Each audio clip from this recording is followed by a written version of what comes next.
Good morning, Blue Jay fans. It's Rob Scott of the Jay Talking Podcast, back with another game day recap.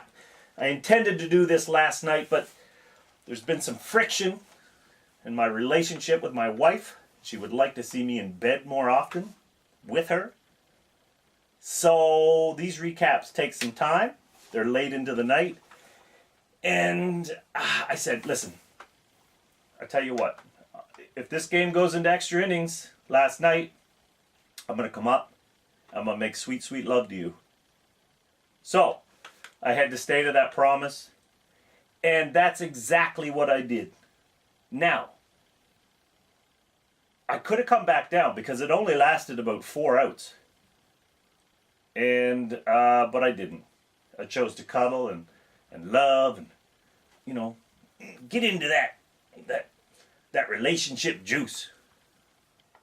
So that's what I did. So don't judge me. Don't judge my tender heart, my tender soul. I did the right thing for my relationship. But I'm back right now. And the Blue Jays played the Detroit Tigers. The Blue Jays came in 31-28 against the Tigers, who were 29-28. They lost the first game of the series. And the pitching matchup for today was Sanchez, last night versus the ex-Blue Jay, Matt Boyd. Aaron Sanchez came in 5-1 with a 2.99 ERA. Matt Boyd 0-1 with a 3.94 ERA. That was in just 16 innings, 3 games, 2 starts. As you all remember, Matt Boyd was part of the trade for David Price. So let's begin this game. For the first couple innings, there was nothing. It was a quick go-through in the first 2. But in the bottom of the third, Justin Upton with a leadoff double. But that went nowhere. Aaron Sanchez, who was beautiful this game, struck out the next couple batters and got out of the inning. Jays put a couple men on with a walk, but little trouble for Boyd through 4. Both pitchers pitched very well to that point. But the scoring got going in the top of the 5th. Kevin Pillar stepped up to the plate, and here's the pitch. Home run! Kevin Pillar! A 390-foot shot to left field. His 3rd of the season. Bautista walked, but that was it. Sanchez contained the Tigers through 6. Mowed them down like a Black & Decker 4.6 horsepower machine. They had no chance. He struck out 8 through 6 and tossed just 74 pitches. This is the new Aaron Sanchez. 74 pitches through 6 innings. That was beautiful. Typically, he's in the 100 range. More than a year ago. That's where he was. He's really gotten his control under wraps. Top of the 7th, Kevin Pillar again. He came out with a single. Darwin Barney, single. Boy, that little guy's been hitting like crazy. Bautista, the fielder's choice, moved him along. Scored Pillar, the RBI for Bautista. Donaldson followed with a walk. But E.E. and Russ Martin K'd to end it. That was the top of the 7th. Sanchez continued to breeze, striking out 2 in the bottom of the 7th, and again in the bottom of the 8th. He was in total control of this game. Top of the 9th, Blue Jays did have runners on 2nd and 3rd with no one out. The heart of the order came up, and they couldn't get it done.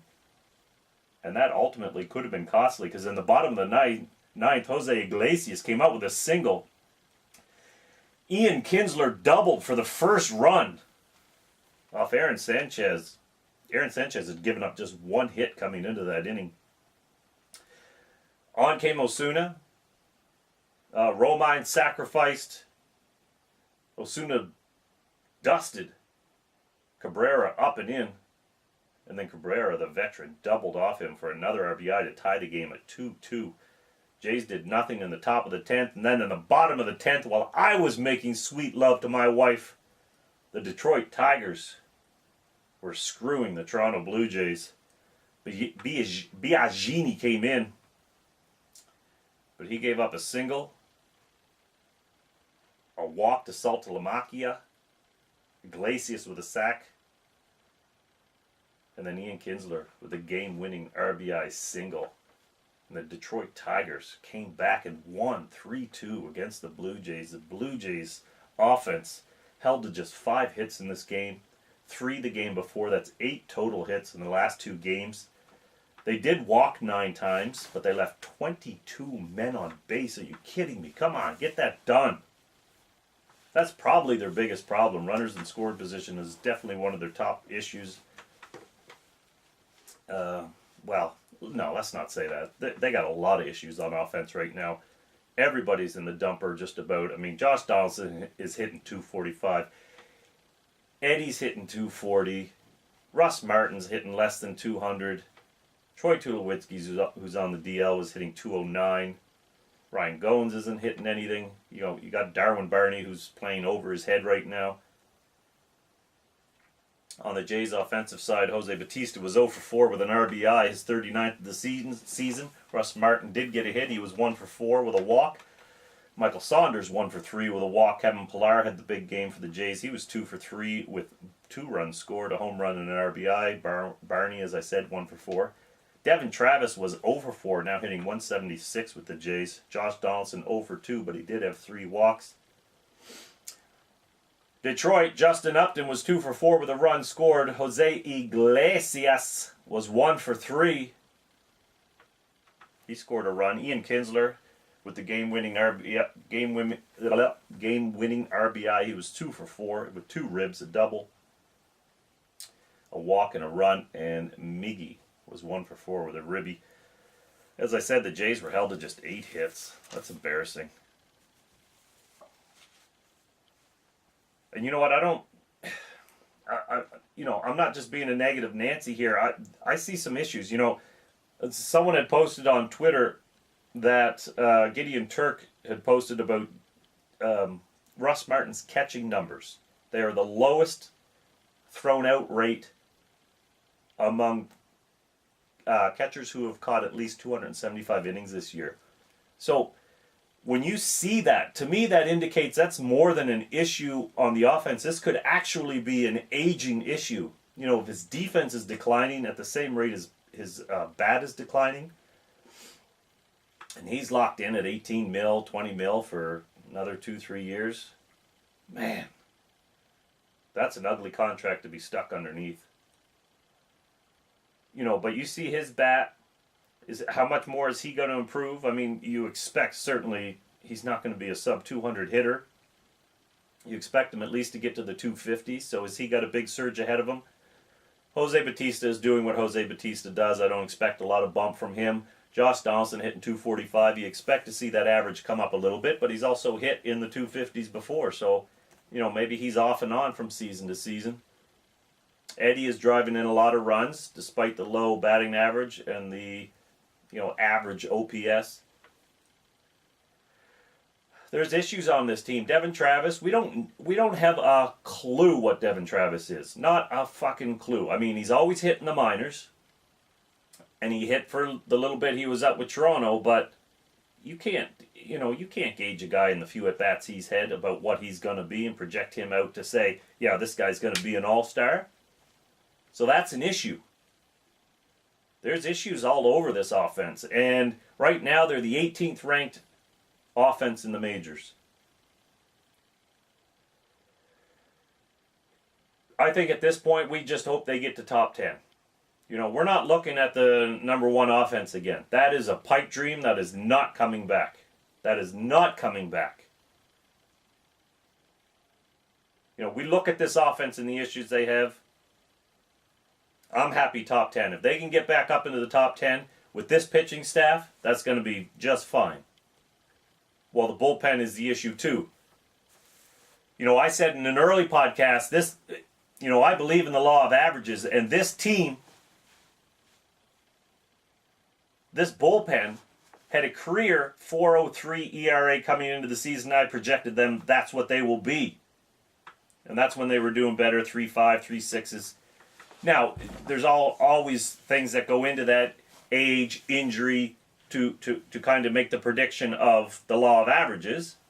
But, you know, if you're a Brett Cecil and you're still in your prime and his numbers are getting destroyed, there's no reason to believe that he won't come back down. If he's not having velocity issues, he's not having injury issues, blah, blah, blah. You know, that's a case for that. A Gavin Floyd is hard to predict, who's had better ERAs the last couple of years, but, you know, he's been injured He hasn't pitched a full season since 2012. And he's over 30. And so I said their bullpen ERA, I projected them out to being over 4. I think I said a 4.03 was their career combined, all the pitchers that were on the staff at that point. And that wasn't good enough. And in terms of wins and losses, they've been the worst bullpen in the league.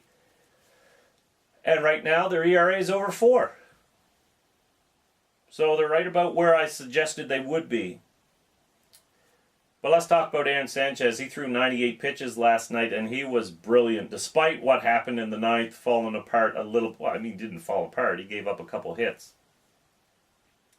Well, 3 total for the night in 8 innings. He gave up 2 runs, a walk, 12 Ks. His ERA now 2.91. His WHIP 1.15. He's beautiful. He's been beautiful with what he's been doing. He's definitely, in my mind, leapfrog Marcus Stroman. It's almost not even a contest at this point, and that's not just because I'm picking on Stroman, because his numbers have come back, I shouldn't say come back to earth. We still, again, Marcus Stroman has just over 230, 240 career innings, so we don't know where he's going either. We can't make a firm projection against, okay, Marcus Stroman came in, and he was amazing in September, and that's going to be the Marcus Stroman we have. He's the ace of this staff. Well, as you can see, there's some learning curves for Marcus Stroman. And we don't know how he's going to adjust, if he's going to adjust to those learning curves. You suspect he will. He's a competitor. He's a great pitcher. But he's got some obstacles to face right now. Aaron Sanchez is the ace of this, well, the young ace of this staff. Marco Estrada is the best pitcher on the staff this year. But Aaron Sanchez is right there with him. And the future ace, for sure. Roberto Osuna came in. He tossed an inning, gave up a hit, a walk, and a K. He blew his second save, and then Joe Biagini did not get an out. He gave up 2 hits, a run, and a walk. Again, he took the loss 3-2. Detroit pitcher Matt Boyd was good. Despite the walks, he had some control issues. 5 1/3, 3 hits, 1 run, 5 walks, 5 Ks, a home run. He's now got a 3.38 ERA on the season. Shane Green came in, tossed an inning and 2/3, 2 hits, 1 run, 1 walk, 3 Ks. Blaine Hardy with a 1/3 of an inning and a walk. Bobby Parnell did a great job of getting out of a jam. He tossed an inning and 2/3, 2 walks and 2 Ks for him. And then Justin Wilson picked up the win. He's 2-1 on the season with a clean inning, struck out a batter. The Jays fall to 31-29. Tigers go to 30-28 on the season. Today at 2 o'clock, maybe 3 o'clock Eastern. No, 2 o'clock Eastern, 3 o'clock my time. I'm on the East Coast, Atlantic time. R.A. Dickey against Jordan Zimmerman. This is the toughest matchup we're going to have of this series. The Jays have lost both games. The offense is not going to have an easier time after, just the 8 hits. They have hit some home runs in this series, but it hasn't led to runs scored. No, excuse me, just the 1 home run. I'm thinking back to the other series. They were shut out the first game, 11-0. So they've been dominated by Detroit on the pitching side so far, and it doesn't get easier. Jordan Zimmerman 8-2 with a 2.58 ERA against the American League this year. Detroit offense is 8th best in the league. The pitching is 20th overall. Jays offense is 18th, and their pitching is 8th. So they basically have just flipped categories. They got to pull this out, get 1 win. That's it for today, everybody. Enjoy the game this afternoon. The Jays lose 3-2 in extra innings. Thank you for joining me.